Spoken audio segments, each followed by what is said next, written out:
It really is the golden era for classical music here in Nashville. Being a part of that's incredibly exciting. The symphony, the Nashville Symphony, is an orchestra made up of musicians who are always willing to aspire to the highest artistic standards possible. It's one of the best orchestras that I have the honor of working with. It's a magic moment when the audience fills the hall and the orchestra comes prepared to the stage with Maestro Guerrero on the podium.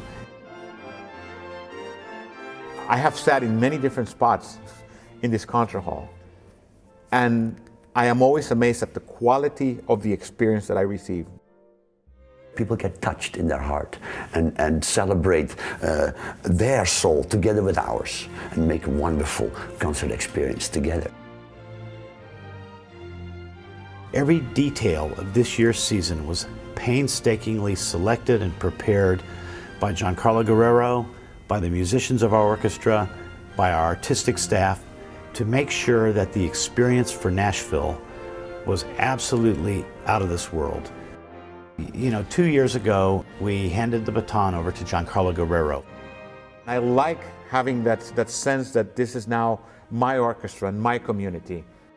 He brings not only this sort of fresh, youthful perspective on programming and on the music making, but he also, as an artistic leader, has brought a very clear vision.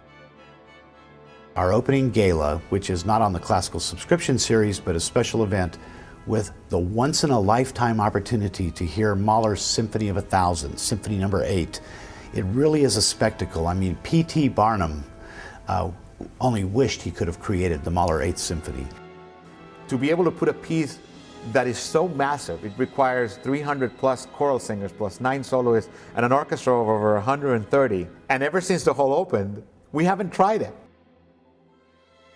We're also very lucky to have Albert George Schramm, our beloved Pops conductor, resident conductor of the Nashville Symphony. George has brought a wealth of personality, a great sense of humor, a real knack for programming concerts that can reach a very, very wide audience.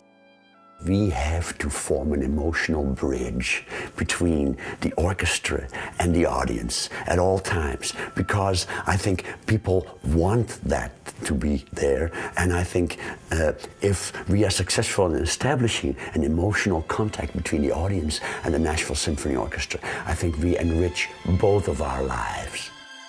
You know, if you think about the great orchestras of the world, they've all had a period of time that was marked by incredible growth, incredible artistic development, the building in many cases of brand new halls.